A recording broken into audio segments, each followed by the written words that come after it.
Yeah, we got the second part of Macdonald's greatest radio moment. Yeah, the first half was jokes. But yeah, let's go.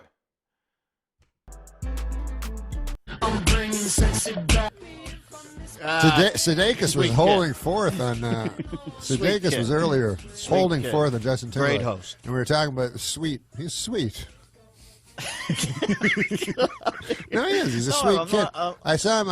I watched. I love. What's his name? That does Austin Powers. Mike Myers. Mike Myers. Yeah. His third movie that a lot of people didn't like. Gold member.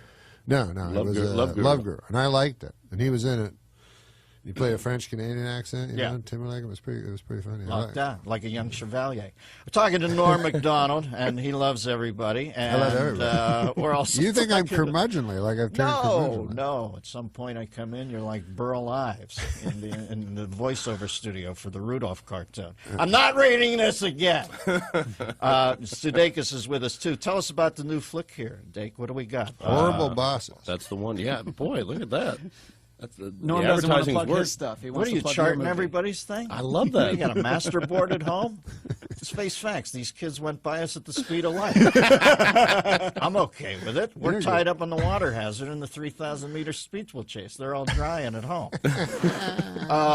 Who else is in the flick? It's myself, Jason Bateman, and Charlie Day from It's Always Sunny in Philadelphia. And then we got I was early on that Sunny in Philadelphia. I told everybody to watch it from the early Right. start. And who else? Got nothing from it. And then I even phoned their agent. I said, "Hey, that's a good show. Nobody's watching it, but I like it, and I'm in TV." They never got has back an to me. axe to Never grind with you. DeVito's What? DeVito's the EP on that show. Yeah. He's got an axe Well, to grind with. why? Because of the fist fight I had with Christopher Lloyd back in the, at the Improv. Exactly. You remember the incident. All right. Jason Bateman came up to me once. I went to a Parkinson's benefit for Michael J. Fox at this mansion in L.A. This is the first thing Bateman ever says to me. How funny is this? I say hi to Michael. We do this pictures, and then I go over. I'm sitting in the corner because I'm sort of ill at ease. I see Bateman coming in. He walks all the way across this huge Gatsby-like lawn and waves to me. I've never met him, but I'm excited because I always dug Arrested Development. He comes up, he hugs me, and he looks me right there. The first thing he says, "What's it like to be at a party with both teen wolves?" so funny. And it went uphill from there. Hey, we've got some phone calls. I met that guy, Michael J. Fox. Yeah, And people know him. It was He's before he was a love star. Yeah, it was before it was out that he had that thing. He has Parkinson's. Yeah. But it was before that. So I met him at Holly. What do you call that? What? So I might ask you to go to the black and white thing in around 5 seconds. No, Stay Disney World. frosty. No, it's quick. It's quick. Disney World. I meet him. I'm excited to meet him. So I meet him like 10 years later, and here he is. Now he's got Parkinson's. And I go, "You remember me? I met you when I was young, and I met you at Disney World and everything." And he goes, "Yeah, I just got a thing. I'm not crazy." Yeah, I said, "I'm not crazy." Oh, that's so But I didn't mean this. I didn't mean that. I just meant. Do you remember? Listen, I've got a couple young tykes who want to kiss the ring. You ready to receive this? Or Yeah. You're not going to flip on these cats. Anybody who loves you, you have to torch. That's your M.O. Torch. What am I, Jeffrey Ross? Well, let's go. Let's go to Brooks in Alabama. Brooks, you're on with Jason Sudeikis and Obi-Wan Macdonald. Obi-Wan Mc... Oh, for fuck's sake. Only one headphone was meant to turn off. Hold on. That's the only thing with Bluetooth is when they fucking run out of battery. Hold on. Alright, let's carry on. Donald and Mr. Jason, love you both, especially one. Am I the only one that thinks the new writing on SNL is just not up to par? I've spoke to you about this before, Miller, and I don't get it, man. I've tried watching, and it's not on you, sir. Believe me, the guy that's on. He just reads. Yeah, I just read it. Yeah. Yeah, but he's in the trenches with these cats. No, Listen, Brooksy, that show goes up, it goes down. I'm telling you, sometimes for it to have an up year, It needs to have a year where people are pushing out and they're seeing who they can keep, who they can go. But all I can tell you is it's an evergreen. You just got to watch it, and there's ups, there's downs. All I know is I saw enough stuff this year that I loved it. You were in a kind of a golden cast, but when I was in the cast, everybody hated everybody. Everybody hated, like, everyone hated the show. And then you'll see something like they do those specials, Saturday Night Live in the 90s and the 80s or whatever. There's a lot of camaraderie on the special. Yeah, and then they show the part you were on. They go, everybody, it was good. Then you go, no, it wasn't. Everyone hated us. But they just change it. So you just wait, and then they like you. Because someone else comes along even worse. There you go. That's what you're waiting for. Very wise. You know, I had Lauren on the other night. I talked to Lauren. No, I was a nervous wreck. Oh, it's weird, man. I saw a special years ago about the writers for Sid Caesar. They're like Larry Gelbart. Yeah, that's a great special. Yeah, and they're all like, they become kids right away. They're looking at Sid like he's, the Godfather. Yeah. And I remember thinking it must stay true that Lauren's always Lauren you. I was interviewing the other night as a nervous wreck. Yeah. It's weird. I mean, I'm a 57-year-old man now. I'm talking to Lauren. And he takes a pause, and just for a millisecond, I think, oh, God, I'm blowing this. Cool. Right. It's pretty weird how when they get in your DNA in one place or your hard drive, it's tough to get them into another place. We're always sort of talking about that, like when doing the movie awards, that even though he wasn't involved with it at all, but we had a few friends, a few of those awful writers that the fellow was talking about earlier, and just in the back of your head, you just sort of hear Lawrence laugh a little bit, and sort of like him, just that feeling of the look that he gives you under the bleachers when your sketch is like either dying or living or regardless, and you just kind of always have it going on now, which is nice. One time he told me, he's like, Smothers Brothers. I go, oh man, that show sucked, because I remember when I was a kid.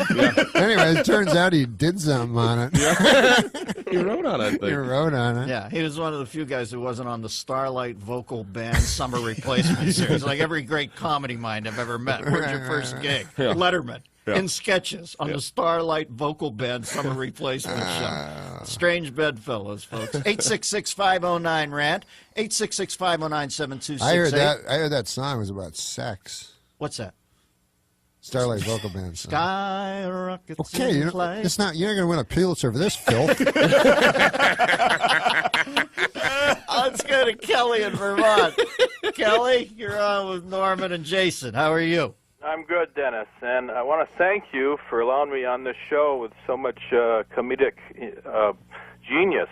Well, if I would say I'm here too. On its up moments at SNL, it is a great sense of salon. You got to admit, there are nights there I was in that room and everybody was exhausted. Yeah. It was like 4 in the morning. What do you call this moment? So what do you call fun. this? You would know. You know all these words. What would you call this? This is what the great Dana Carvey did once. 1 second, Kelly. We'll be right back. Go ahead. I'm sorry. Dana's the best. We all know that. The best ever. So he in was. my book. Me too. He killed wall to wall. So that was before me. But anyways, I was there and he came one time and they had Bob Costas do those interviews at 1:30. All right. And then afterwards he came up to us. He's such a nice guy, but he said this funny thing, and I don't know what you call this in real life, but he goes, I was talking to Bob Costas. Guy called me a genius. I mean, Einstein's a genius. I'm telling this guy, okay, woohoo. That's called false modesty. Yeah, you're complimenting yourself, but you're calling the other guy an idiot.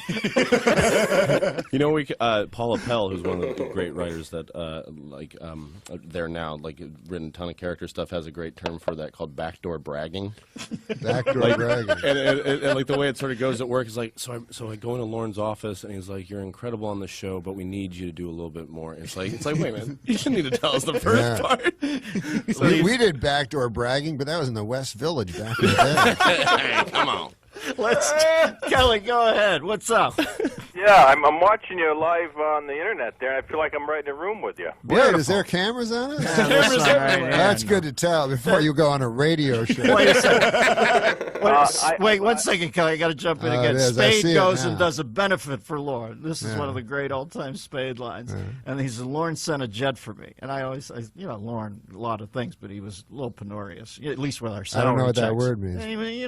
P-E-N-U-R? He didn't write blank checks. So when I heard that Lauren sent a jet for Spade. Penurious? Penurious. Penurious. Okay, you know what I mean. No, I said, didn't. What sort of jet did he send? And Spade said, it was like a CAT scan in the air.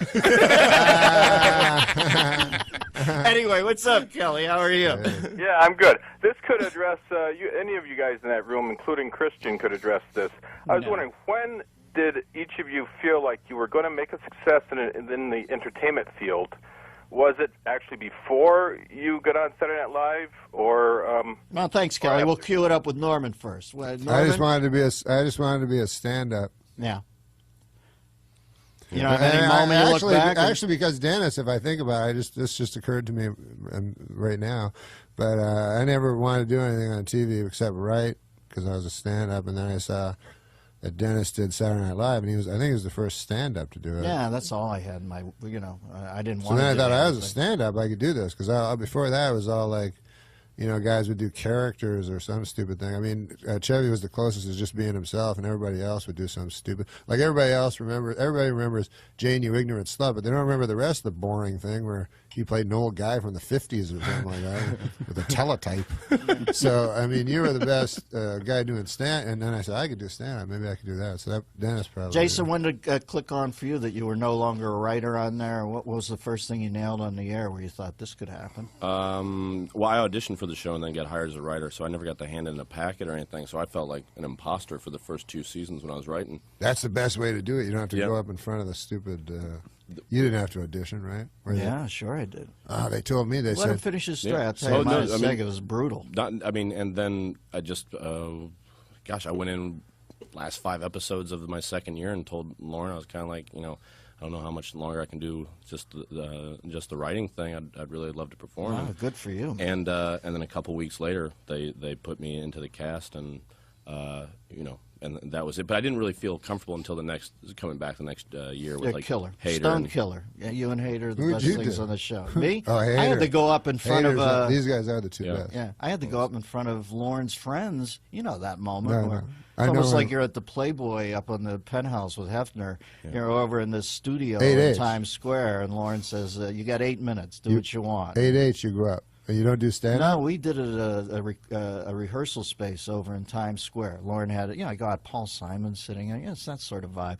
And I can see, I had a good moment of clarity where I remember thinking, listen, no individual joke's going to make these people give you this show. This is about not freaking out and becoming a kid. Yeah. Just get bulletproof here, man. So I did some, I had some jokes, but it was more about when the joke didn't work.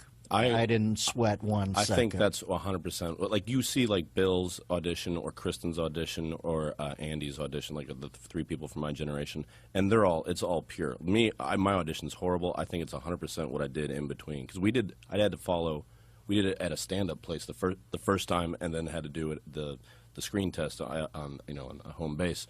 And the first time was the first time I ever did stand-up. And I told this story just on Leno this week. But I had to follow Chris Rock. Chris came in with Jeffrey Ross to try out material for the Video Music Awards, and then I had to follow him. And my whole thing was like, well, I'm not going to mention it, but this is the opportunity that if I don't get this, I will be able to go back home to Kansas, and over beers be like, yeah, I had to follow Rock. That's why I didn't get it. And that kind of made you a little bit like bulletproof. Like we were kind of like, oh well, hell, this is not supposed to be. Like I had to, follow one of the best ever. And I'd always had the nagging voice in my head that you can't do all that crap, all that neurosis that anybody brings with them. It was the first time I ever heard some champion voice saying, listen, you asshole, are you going to be glory days your whole life? Or are you going to try this? Go do it. Don't freak out for 8 minutes and see what happens. So, it just comes down to that. I would tell any kid out there, the worst thing you can do is put fear in the air. It's like when you used to watch the dating game and the guy was giving a bad answer and you had to walk out of the room because it was making you so uncomfortable. Right. Say anything. Stay in the moment. If it's eating it, concede that it's eating it, and you get a better chance. The guy tells me, like, what to do is start stand-up, and I go, don't wait, Because you know how you wait. Because when I first started doing stand-up, I waited 6 months, and I figured it all out, what I'd say, and I sucked. Yeah. So you may as well just go. Yeah, jump in and find out. Perfection paralysis. Like you're waiting for it to all be perfect. No. It's like you're just sitting there. No, I can't do it. It's funny. I remember at Saturday Night Live, Lauren said, I said, can I be on the show? And they're like, you got to do 2 characters and 2, you got to write 2 sketches, 2 characters, and 2 impressions. So I said, I can't do any of those. That probably got you on the show right there. It's that sort of attitude. We're with the great Norman Macdonald. Jason Sudeikis. Take some more of your phone calls. They've been nice enough to stay here the entire hour. Awesome. Jason's got Horrible Bosses coming out in the theaters on July 9th. So and Norm's got some film called I Am Bob Crane's Mistress. Wait, that's a Webbo series. Webbo. Back after this on the Dennis Miller Show.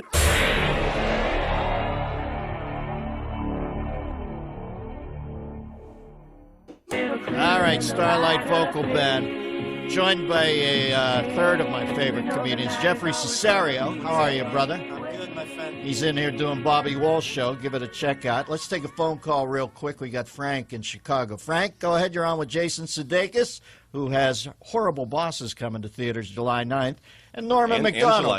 And July 8th. Oh, July 8th, too. Sorry. Go ahead, baby. Hey, guys, I love all three of you. Thank you. Thanks. I can't disagree more with the guy who called and said Jason's era is no good. I got to tell you a story, and I'll let you go, and you guys can talk about it. My daughter, who's 13, wants to be in show business. This kid is hilarious. She breaks me up every week. And the one thing that we love to do, she loves Jason. So she TiVos Saturday Night Live. She gets her little bowl of cereal. She climbs into big bed with her mother and I, and we watch it every week, and he breaks us up every week. Whether it's the guy dancing around in his jumpsuit in the background, or it's the newscaster with Hader slapping people in the face with the microphone. I can't disagree more. We love it. Yeah, he's like Farrell. He's like Phil. They just hit the ball everything they're given. Yeah, he's a killer. And Hader's a killer, too. Yeah. And Norman, I'm going to say goodbye to you now. You know I love you, but we're at the end of our hour. Yeah, all right. There you go. What you expect. How are the puppets? How's the Holocaust denier puppet? You still working him? Listen.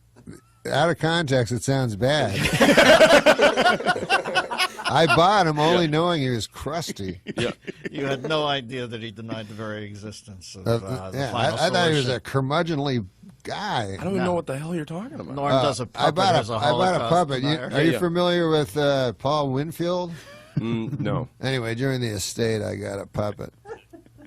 I probably did he do like MacArthur? Or was Yeah, it, yeah. Okay. But I thought the he was puppet cranky. Is but, a Holocaust denier. yeah, I thought he was just cranky. I think I've seen a bit of Norm puppet, but I think it was on like a cut up Dennis Miller bit.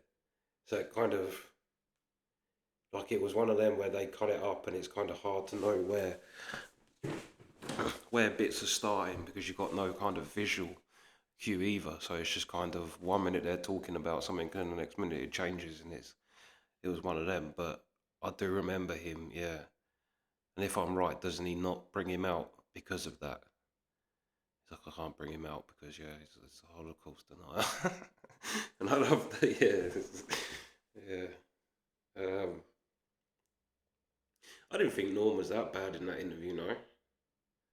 But it is funny that they was talking for God knows how long, and Norm was funnier by just going, when Dennis Miller said we got to go. That was hilarious. There's one little noise, Norm. Yeah. But anyway, yeah, that's the reaction. Sweet.